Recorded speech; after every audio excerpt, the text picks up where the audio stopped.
Gua kira tuh waktu itu saham itu yang bisa investasi tuh cuma orang-orang yang punya banyak uang. Ternyata dari konten-konten itu gue jadi tahu, oh ternyata bisa dengan mulai nominal yang kecil juga. Gini, Mas Yuda waktu itu pernah diundang sama Ibu Sri Mulyani. Yoi. Waduh. Dan dengan influencer saham lainnya, betul ya? Betul. Nah, kalau boleh tahu nih, waktu itu bahas apa aja sih, Mas? Jadi kalau waktu diundang sama Ibu Sri Mulyani itu tuh ngomongin ternyata Bursa Efek tuh setiap tahunnya memang punya program influencer inkubator. Tujuannya apa? Itu biar orang-orang yang udah sering bikin konten di sosmed, kalau nantinya dia ngomongin soal keuangan, itu tuh ada dasar pengetahuannya dan bisa ngomongin hal-hal yang bener gitu. Jadi informasinya nggak salah. Waktu gue bisa berteman baik sama influencer saham ini, gue jadi kayak ternyata tuh dunia keuangan tuh kayak gini ya, cara biar lu nggak rugi tuh kayak gini ya. Gue banyak belajarnya banget sih dari mereka gitu. Oke, jadi memang circle juga menentukan ilmu yang kita serap ya. Iya, circle menentukan ilmu yang kita serap dan circle kadang ngasih tahu apa yang bakal naik. Prihatin aja karena banyak dari teman-teman gue yang malah kayak gitu dan susah untuk dikasih tahu buat berhentinya yang itu ya. Karena kalau lu ngomongin soal investasi kayak naruh 100.000 bisa jadi 1 juta kan nggak mungkin. Nah cuma kan yang ditawarkan sama aplikasi-aplikasi judi itu kan kayak gitu kan. Yang dikasih tuh harapan bukan benar-benar kemenangan. Andai waktu terulang Mas Yuda, pilih bisa jadi juara suci atau pilih kenal konsep investasi lebih cepat? Kenal investasi lebih cepat sih.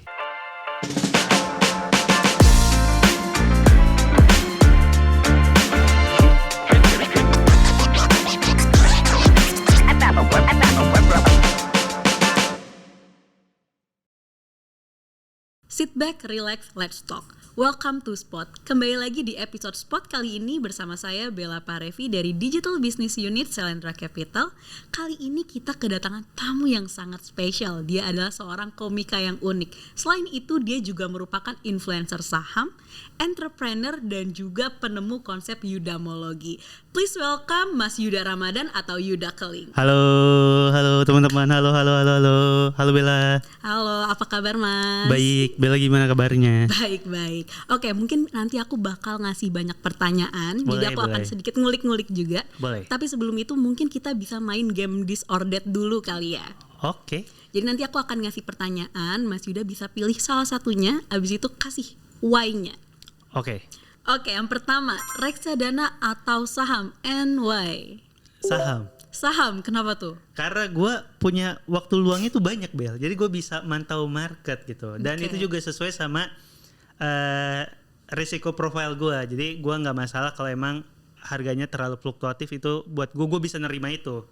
Tapi gue juga bukan bilang nggak suka reksadana, karena gue juga ada investasi di reksadana. Dan ini juga bagus buat orang-orang yang mungkin nggak punya waktu luang dan nggak sempet mantau market, itu juga pilihan yang bagus juga gitu. Karena dikelola sama manajer investasi. Nah gitu itu ya. Dan apalagi yang kelola kan jauh lebih pintar dibanding lu ya. Itu kan yang ngelola reksadana gue lebih pintar dibanding gue, tapi kenapa gue tetap pilih saham? Ya karena gue sotoy aja. Pertanyaan kedua, this or that. Mas Yuda, trading atau investing, and why? Trading, kenapa tuh trading? karena lebih enak untuk dijadikan konten. Kalau lu konten lu investing tuh lu harus baca laporan keuangan, nganalisa fundamental, pusing lah. Kalau trading tuh cuma ngelihat pergerakan harga aja. dan ini juga sih, dan kalau trading kan lu bisa dapat uang dengan jauh lebih cepat. Yang investing juga bisa dapat uang, cuma kan jangka waktunya jauh lebih panjang. Dan untuk orang-orang yang mungkin secara profil resiko lebih rendah, yaitu jauh lebih bagus kalau emang di investing dibanding di trading, karena kan lebih fluktuatif tuh biasa saham-saham yang bagus untuk di tradingin. Tinggal disesuaikan aja ya sama risk profile-nya masing-masing. Dan kebetulan karena gue kenal sama beberapa market maker. Oke. Jadi guys, bandar itu jangan dihindarin guys, ditemenin aja. Oke. Itu dia. Oke, pertanyaan ketiga. Ini menarik banget. Aku juga sendiri penasaran. Ini, andai waktu terulang Mas Yuda, pilih bisa jadi juara suci atau pilih kenal konsep investasi lebih cepat? Kenal investasi lebih cepat sih. Oke. Karena kalau dilihat investasi kan butuh waktu panjang ya. Dan kalau gue lihat sekarang saham-saham yang di tahun 2014 sampai tahun 2023 tuh seenggaknya udah 2 kali lipat dibanding harga dia waktu tahun 2014 itu. Jadi kalau gue tahu lebih awal kan gue bisa manage uang gue dengan jauh lebih baik dibanding sebelum-sebelumnya. Oke, jadi andaikan Mas Yuda udah mengenal investasi lebih dini gitu Iya, gue mungkin bisa beli beberapa saham yang waktu itu harganya masih murah. Oke, menarik. Oke, kita masuk nih, kita klik sedikit tentang kehidupannya Mas Yuda dan di karirnya ya sebagai Boleh. stand up comedy. Mas Yuda ini memulai karir stand up-nya itu dari cukup muda ya, umur 20 tahunan, betul? Pertama kali coba tuh umur 17 atau 18 tahun gitu. Cuma berhasil masuk kompetisinya di umur 20 tahun. Dan sekarang Mas Yuda Keling banyak dikenal sebagai komika yang sering bawain materi tentang keuangan Iya. atau pasar modal. Nah, khususnya itu saham. Sebenarnya apa sih Mas alasan Mas Yuda ini pilih topik investasi dan saham sebagai topik stand up-nya Mas Yuda? Sebenarnya nih bukan bener-bener gue milih sih Bel. Jadi kebetulan aja waktu di tahun 2020 itu rame soal investasi dan gue ikut-ikutan juga. Terus akhirnya gue cobalah ngomongin soal investasi di sosmed. Karena kan gue sering bikin konten di sosmed, jadi emang harus up to date sama apa-apa yang lagi rame gitu. Betul. Dan kebetulan yang rame tentang saham. Terus ini apa sih? Gue kira tuh waktu itu saham itu yang bisa investasi tuh cuma orang-orang yang punya banyak uang. Ternyata dari konten-konten itu gue jadi tahu, oh ternyata bisa dengan mulai nominal yang kecil juga. Akhirnya gue coba ikutan lah.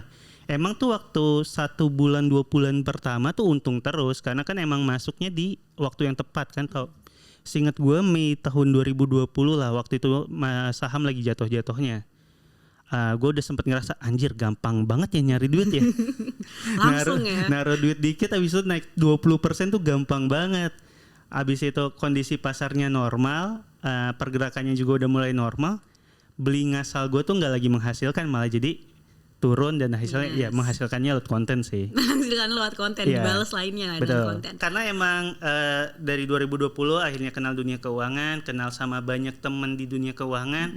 Pas bikin stand up kenapa nggak juga bahas tentang itu, terutama kan relate sama penontonnya. Soalnya stand up itu Bel, semakin homogen penontonnya lebih gampang lucunya dibanding penonton yang heterogen.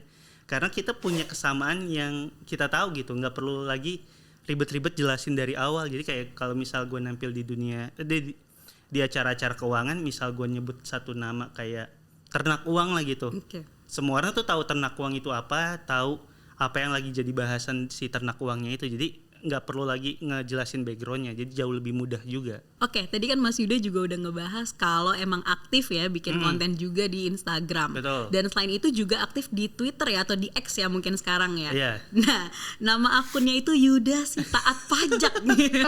Agak unik ya. Kayak nyinggung dikit nih tentang pajak Mas Yuda. Waktu itu Mas Yuda sempat bikin video klarifikasi tentang urusan lapor pajak Betul. pejabat Kemenku. Gimana sih ceritanya waktu itu Mas? Tentang namanya dulu kali ya. Boleh kita bahas. Jadi namanya kenapa namanya Yuda si taat pajak? Gue tuh merasa bayar pajak itu tuh nggak enak. Bayar pajak tuh lu keluar duit, lu nggak tahu apa yang lu dapetin kan? Kayak ya jalanan jadi bagus, tapi kan itu bukan cuma buat gua doang, buat semua orang gitu. Nah karena bayar pajak itu nggak enak, tapi kita harus lakuin dan harus bayar. Gue tuh merasa gue tuh harus dapat sesuatu dari uang yang udah gue keluarin. Yaitu salah satu cara biar gue dapat itu, gue tuh dapat perhatian dari masyarakat. Oh dia taat pajak gitu. Itu sebenarnya sesimpel itu ya biar gue sebenarnya. kayak, oh ya udah gue bayar dan gue mengaku taat pajak, karena taat pajak itu nggak semua orang loh. Jadi itu gue merasa itu sebuah prestasi. Bagus. Betul. Kita harus taat pajak guys. Betul, harus banget. Dan itu sebenarnya pancingan juga buat DJP ya. Ayolah, masa nggak bikin acara stand up sih? Oh iya, waktu bikin video klarifikasi soal pajak ya, gue rada banyak sih bikin video soal pajak, jadi bingung yang mana nih. Cuma emang beberapa kali gue tuh coba mengedukasi lah apa-apa yang gue tahu tentang pajak, biar masyarakat yang mungkin belum sadar kenapa dia harus bayar pajak, gimana cara bayar pajak, itu gue bikinin. Karena kan beruntungnya gue ya Bel, karena gue udah mulai bikin konten dari sebelum kenal dunia keuangan. Ya orang-orang yang follow gue kan bukan cuma orang-orang keuangan, tapi emang orang-orang yang penikmat komedi. Dan biasanya orang-orang yang penikmat komedi ini mungkin pengetahuan tentang dunia keuangan, tentang dunia pajaknya tuh belum ada. Nah, gue tuh Masuklah di situ. bisa masuk dari sana karena yang dijelasin juga yang dasar-dasarnya aja gitu. Gini, Mas Yuda waktu itu pernah diundang sama Ibu Sri Mulyani. Yoi. Waduh. Dan dengan influencer saham lainnya, betul ya? Betul. Nah, kalau boleh tahu nih, waktu itu bahas apa aja sih, Mas? Jadi kalau waktu diundang sama Ibu Sri Mulyani itu tuh ngomongin banyak hal sih, Bel. Pertama, nggak semuanya serius pastinya karena Ibu Sri Mulyani setiap hari udah serius. Jadi ada lah bercanda-bercanda dikitnya. Tapi di situ gue juga nyampein soal ini sih, Bel. Soal kita tuh kan bayar pajak kita lapor sendiri. Apalagi kalau buat freelancer lu tuh harus ngumpulin bukti potongnya sendiri. Gue bilang, Bu, bisa gak sih ini dibuat otomatis? Biar nantinya kalau kita bayar pajak tuh jauh lebih mudah. Karena sekarang tuh udah sama kita yang ngumpulin. Terus kalau pas kita lapor ternyata kurang bayar, kita bayar lagi.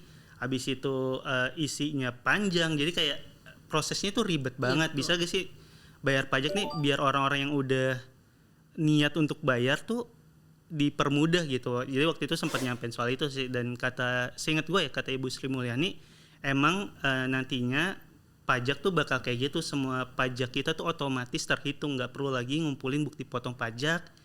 Habis ngumpulin bukti potong pajak terus kita input manual, nggak perlu itu lagi.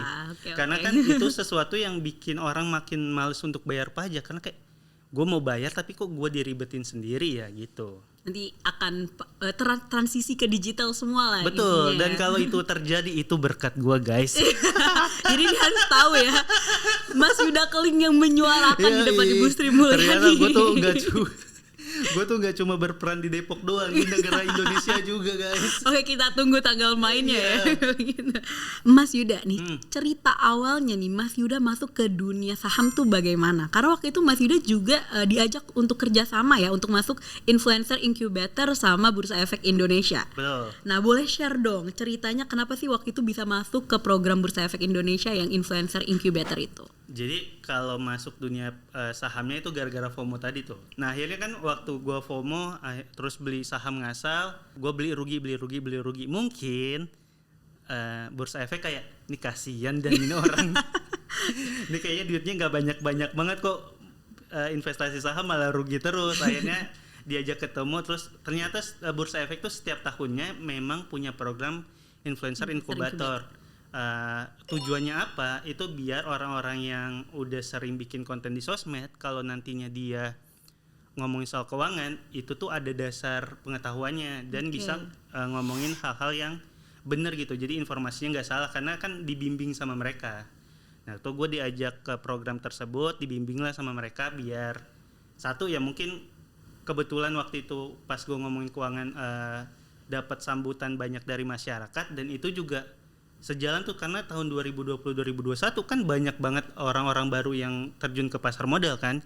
Ya mungkin ini jadi pembelajaran buat banyak orang juga, kayak emang nggak boleh kayak Yuda yang ngasal-ngasal itu. Jangan FOMO aja. Jangan ya FOMO doang, lu FOMO boleh abis itu belajar gitu. Betul. Jadi kenapa diajaknya mungkin karena itu, karena lagi sering ngomongin soal keuangan dan biar gue bisa ngomongin keuangan dengan jauh lebih baik dibanding sebelumnya. Nah, semenjak kita bahas tentang saham nih Mas Yuda, banyak ikut komunitas saham juga ya Mas Yuda ya. Dan Mas Yuda itu juga sempat punya acara sendiri yang kontennya itu banyak membahas tentang saham, yaitu ada Dijegal Semesta. Betul. Dan juga ada Tulang Punggung. Nah, itu maksud dan tujuan atau judul gitu ya, dari acara ini tuh apa sih artinya gitu Mas Yuda? Jadi si Dijegal Semesta dan Tulang Punggung itu tuh stand up comedy spesial, Bel. Jadi biasanya stand up comedian itu setelah berkarir berapa lama dia pengen punya pertunjukan tunggal di mana dia bisa menceritakan hal-hal yang dia mau ceritakan. Karena kan kalau kita diundang sama sebuah perusahaan atau sebuah kampus, itu kan kita harus bawain yang mereka minta kan. Kita nggak bisa seenaknya sendiri gue mau ngomongin ini. Nah, si Dijegal Semesta sama Tulang Punggung itu tuh dua acara yang gue bikin karena gue pengen ngomongin hal-hal yang gue pengen ngomongin. Itu tuh pertunjukan tunggal gue. Dijegal Semesta kenapa namanya itu? Karena saat itu fokus bahasanya adalah gue merasa gue tuh kayaknya emang gak ditakdirin untuk sukses deh. Gue ngelakuin banyak hal kok gagal mulu. Lihatlah Mas Yuda saat ini gitu. Masih Dijegal Semesta, guys. Masih Dijegal Semesta. Jadi kayak fokusnya tuh ngomongin kenapa waktu gue beli saham harga sahamnya turun. Padahal kan timingnya kenapa selalu salah ya. karena banyak orang yang timingnya tepat aja kan. Nah ini gue tuh kayak gue udah coba belajar tapi kok masih nggak bisa. Oh ternyata kayaknya emang nih semesta emang nggak mendukung gue untuk sukses deh. Ya udah akhirnya gue cerita-cerita kesialan dalam hidup itu gue rangkum dalam satu pertunjukan tunggal dengan judul Digital Semesta. Itu gue menceritakan tentang kesialan di dunia investasi, kesialan gue sebagai warga Depok, kesialan banyak hal lah pokoknya gitulah. Jadi fokusnya tuh tentang kesialan dalam hidup lah sih Digital Semesta. Diceritakan di situ ya. Betul. Waktu Tulang Punggung itu gue fokusnya itu menceritakan gue sebagai tulang punggung keluarga gitu. Gue kan di tahun 2022 2023 tuh ramai banget bahasan soal sandwich generation kan. Betul. Dan kebetulan gue tuh juga bagian dari itu. Gue punya perspektif yang gue rasa kalau lu sandwich generation juga kayaknya bakal relate deh kalau gue dengar gue ngomongin soal ini. Jadi fokus bahasanya itu tentang gue menjadi tulang punggung keluarga, apa nggak enaknya, apa enaknya gitu sih. Tentang beban hidup kali ya. Kalau boleh tahu gini Mas, gimana sih kesannya bisa terlibat di tongkrongan-tongkrongan anak saham gitu atau influencer saham. Nah apa bedanya sama komunitas-komunitas dari stand up comedy atau komika? Gue sejujurnya banyak kagetnya Bel. Banyak kagetnya. Karena gue kan tinggal tuh di Citayam, nongkrong banyak di Depok. Jadi kekagetan yang gue rasa waktu itu nih gue ceritain juga di acara di Jegal Semesta. Gue pernah diajak ngeteh lucu. Ngeteh lucu. Harga satu gelas tehnya 150.000 ya ampun. 150.000 satu tehnya. Ini kalau teh botol sampai diabetes ini gue kayaknya. Dapat ya beberapa lebih. Dapat gitu. Itu jadi gue tuh waktu akhirnya bisa nongkrong sama komunitas influencer saham, itu gue nerima banyak kaget kalau ternyata ada lo orang yang kalau lagi nongkrong sini gue aja yang bayarin, nggak ada kayak bayarin gue dong bayarin. Biasanya gue kayak gitu, bayarin gue dulu ya nanti gue ganti. Nah kalau di influencer saham tuh banyak sudah sini gue aja yang bayar kayak rebutan naro kartu ya di akhir ya naro kayak oh gini ternyata ya. Cuma kan kadang kalau kayak gitu harus gantian ya. Aduh gue biasanya kalau udah misal kita tongkrongannya bertiga, hari minggu ini dia yang bayar, minggu kedua teman satunya lagi yang bayar, dan minggu ketiga gue bilangnya gue sakit sih. Nggak datang sorry guys, gue skip dulu biar jadi gue nggak bayar. Jadi minggu depannya mulai lagi dari yang pertama. Triknya bagus juga ya itu Mas harus ya. Kayak gitu guys. Jadi cuma senengnya itu gue jadi banyak belajarnya karena gue tuh pernah denger kayak quote atau baca tweet gitu kayak katanya paling enak tuh kalau lu di sebuah tongkrongan di mana lu jadi orang paling bodoh dalam tongkrongan tersebut. Jadi lu bisa nyerap banyak ilmu dari teman-teman lu. Nah, waktu gue bisa berteman baik sama influencer saham ini, gue jadi kayak anjir, gue ternyata tuh dunia keuangan tuh kayak gini ya, cara biar lu nggak rugi tuh kayak gini ya. Gue banyak belajarnya banget sih dari mereka gitu. Oke, jadi memang circle juga menentukan ilmu yang kita serap ya. Iya, circle menentukan ilmu yang kita serap, dan circle kadang ngasih tahu apa yang bakal naik. Okay. Jadi insight-insightnya dari situ ya Mas Yuda ya. Itu guys. Oke, kita ngomongin tentang dunia pasar modal ya, dunia saham saat ini. Nah, ini aku ada sedikit data nih dari tahun 2020 hingga sekarang nih 2023 itu dari 3 juta sekarang ada 11 juta investor. Dan itu mostly ya sebenarnya itu mostly-nya itu di bawah umur 30 tahun. Dan itu kan berarti perkembangannya cukup pesat banget ya, dari 3 sampai 4 tahun terakhir itu di 260%. Nah, sekarang itu fenomenanya udah mulai banyak juga yang bermunculan nih influencer saham dan sebagainya. Di Telegram, di Instagram, di X itu udah banyak karena kan memang sosial media itu masif banget ya. Semua orang bisa akses, semua orang bisa langsung baca informasinya apa. Mungkin yang kayak salah satunya korbannya kayak Mas Yuda juga dulu ya, lihatnya dari sosial media tuh langsung wah saya mau terjun ke situ gitu. Gimana nih tanggapannya Mas Yuda untuk fenomena ini? Pro kontranya di mana, dan apakah ada tips-tips dari Mas Yuda buat para investor publik di luar sana untuk memilah-milah informasi? Kalau dari gue ya, kalau cara tips memilah, jangan percaya informasi-informasi dari orang-orang yang avatarnya aja nggak ngeliatin muka gitu. Maksudnya kenapa lu percaya lu kan nggak tahu dia di belakangnya siapa. Kalau dia itu orangnya, ada orangnya, lu bisa ngecek di Wikipedia atau di LinkedIn. oh dia backgroundnya ini, ya udah kalau lu mau percaya itu kan jauh lebih enak. Oke. Tapi kalau gambar avatarnya itu mohon maaf banget nih, idol K-pop ya jangan. Maksud gue kalau emang kita pengen mencari informasi, gue bukannya mendiskreditkan orang-orang yang avatarnya idol K-pop, bukan. Cuma maksudnya kalau lu mau percaya sama orang yang ngasih informasi di sosmed, itu kan kita perlu tahu backgroundnya dia juga. Kalau backgroundnya kita nggak tahu, ya kenapa kita harus percaya dia? Jadi salah satu paling gampangnya itu, ya mungkin dari avatarnya. Emang katanya don't judge a book by its cover, tapi Judge aja sih, iya. Karena kalau kita nggak ngejudge, jadinya kan informasinya terlalu banyak, dan kalau itu bakal kita pusing juga sama informasi sebanyak itu kan. Jadi mendingan kita coret beberapa yang menurut kita, oh ini kayaknya secara background gue nggak bisa tahu, udah coret informasi yang dari itu. Ada lagi, oh yang ini coret lagi. Jadi kita mencoret informasi-informasi dari orang-orang yang kita rasa nggak bisa kita tahu dia itu siapa gitu. Kecuali memang mungkin akunnya akun-akun kayak akun-akun company yang emang logo perusahaannya itu nggak masalah, karena emang itu identitas perusahaannya kan gitu. Nah nih sebagai komika nih, Mas Yuda yang sudah terjun di dunia saham, Mas Yuda punya nggak sih list saham apa aja nih yang kalau Mas Yuda inget-inget gitu ya pengalaman sahamnya gitu, bikin Mas Yuda kayak ketawa-ketawa sendiri atau kayak Ya haduh gitu lah. Ya gue tau lah. Sampai sekarang ya masih pegang. Gue tuh cinta mati lah sama itu saham, asik. Oke.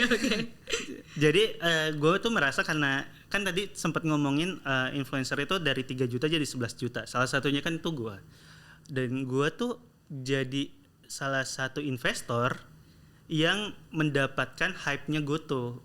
Gue nggak dapet hype-nya waktu Bank BCA IPO, gue nggak dapet hype-nya waktu Bank Mandiri IPO, gue nggak dapet hype-nya untuk banyak hal lah. Nah, waktu gue mulai jadi investor, salah satu IPO yang paling besar dan diomongin sama banyak orang kan itu si Goto itu kan. Dan gue juga pakai produknya. Jadi akhirnya gue belilah, karena waktu itu kan selalu ada pelajaran beli perusahaan-perusahaan yang produknya lu pakai atau perusahaan-perusahaan yang produknya lu tahu. Nah, gue tuh pakai produknya, gue tahu produknya, akhirnya gue beli itu. Jadi gue tuh ada dibanding alasan fundamental atau teknikal, ke Goto itu ikatannya emosional guys. Ya udah emosional ya. udah bukan bikin ketawa-ketawa aja ya, mungkin udah nangis bareng, ketawa bareng gitu, saking sayangnya ya. Saking sayang, orang gue pernah jatuh dari motor waktu naik Gojek, kayak oke, gak apa-apa. Ini perusahaan yang gue invest, gak apa-apa.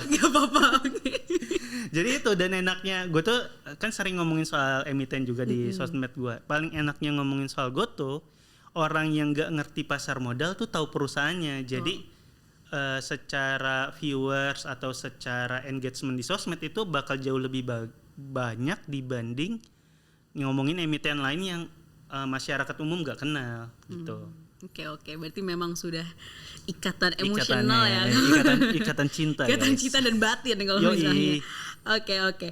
Mas Yuda nih, di tahun 2023 banyak banget ya saham yang udah IPO. Dari awal target itu ada sekitar 57, sekarang itu ada sekitar 75 emiten yang IPO di tahun 2023. Nah, ada tuh yang di awal naiknya kenceng banget atau mungkin yang turun bagaimana. Nah, di acara Tulang Punggung kemarin Mas Yuda tuh sempat bahas tentang IPO nih ya kan. Nah, gimana tanggapan Mas Yuda tentang emiten-emiten IPO di tahun 2023 ini, dan apakah itu prospek atau justru bahaya? Pertama yang di tulang punggung tuh gue banyak sotoinya, Bel.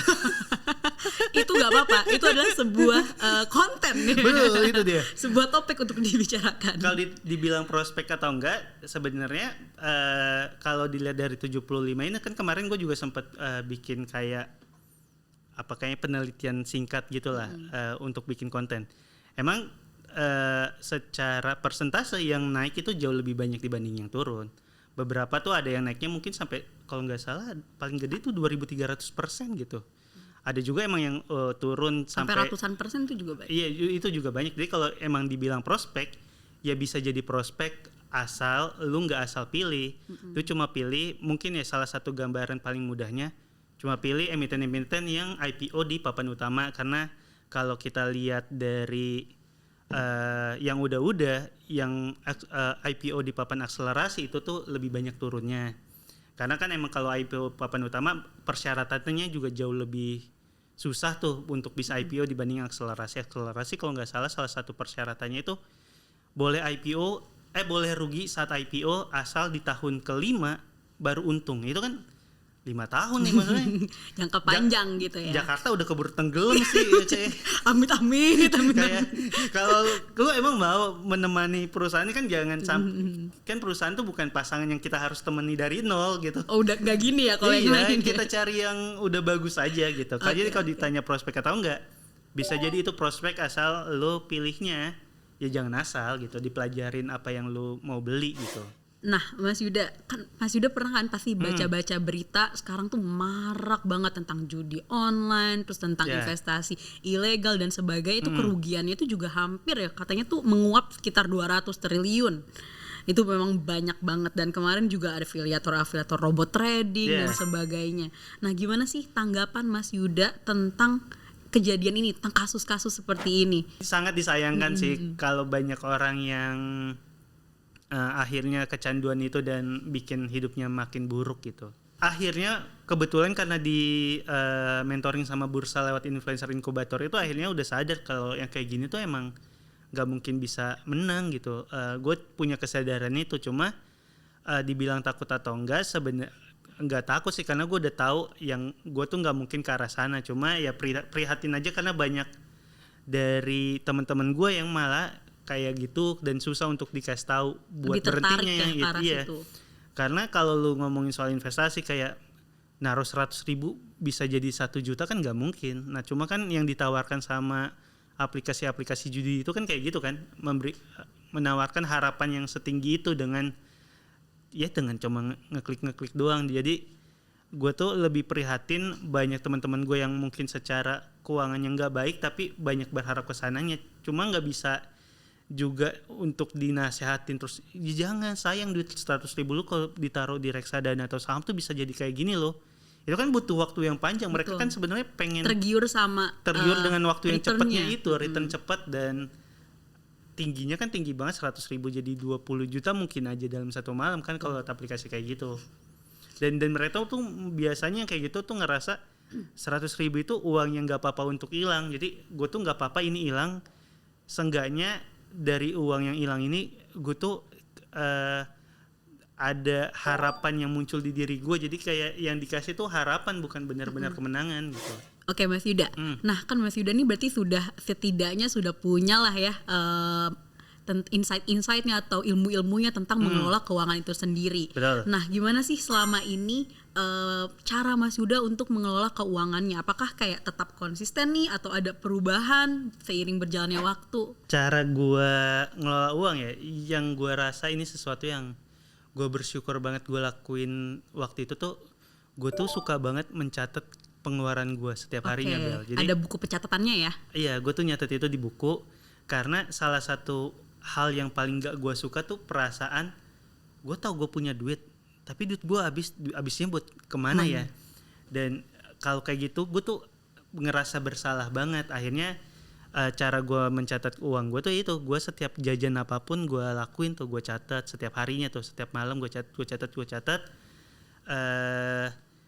Itu tuh pertama bikin gue sadar gue udah keluar duit berapa, karena yang gue rasa ya kita tuh boros bukan karena kita pengen boros, tapi karena kita lupa udah jajan berapa. Dengan lu mencatat, betul banget, lu tuh udah tahu dengan pasti uang yang udah keluar tuh berapa. Jadi akhirnya itu bisa ngerem lu untuk nggak jajan lebih banyak, nggak gitu. terlalu konsumtif gitu. Betul. Ya.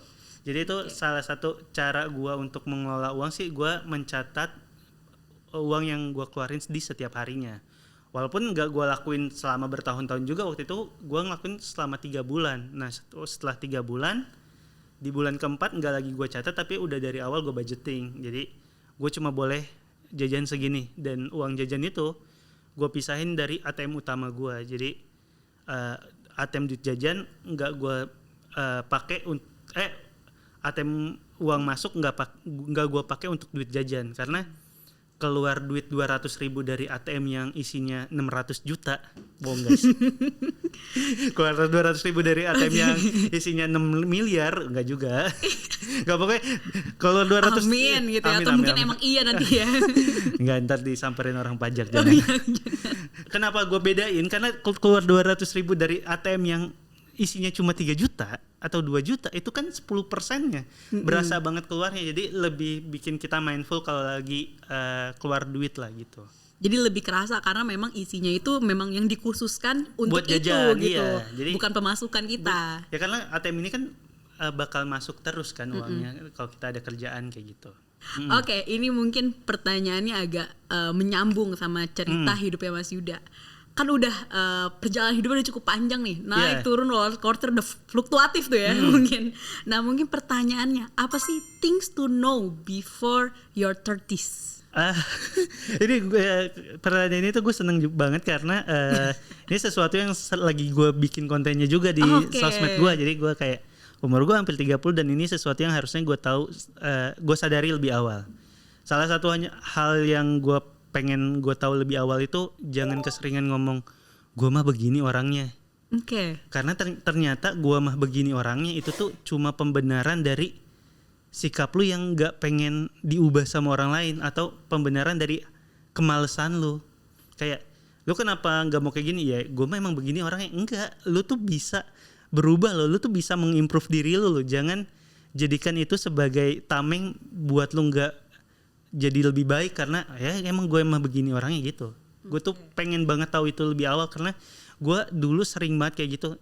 Kayak gue gak mungkin bisa buat tahu lebih banyak hal deh karena emang gue tuh emang begini orangnya, gue tuh emang cukup segini aja gitu. Padahal enggak, masih panjang dan luas gitu. Padahal kalau lu mau nge-push diri lu lebih, lu tuh bisa jadi versi diri lu yang jauh lebih baik dibanding versi diri lu yang gue mah begini orangnya gitu. Ada lagi gak? Apalagi ya yang harusnya gue tahu lebih awal.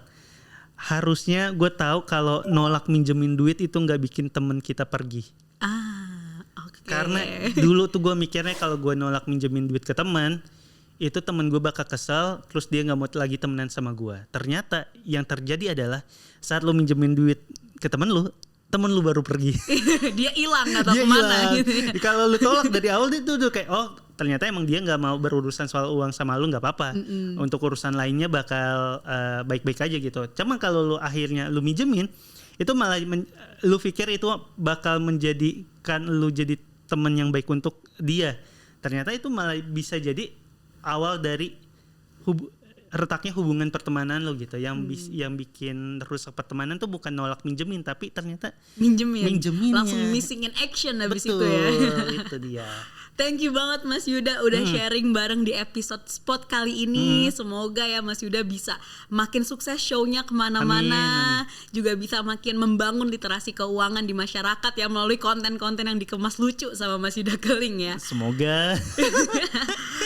Saya Bella Pahrevi. Saya Yuda. Kita pamit undur diri, sampai berjumpa di episode Spot selanjutnya. Dadah.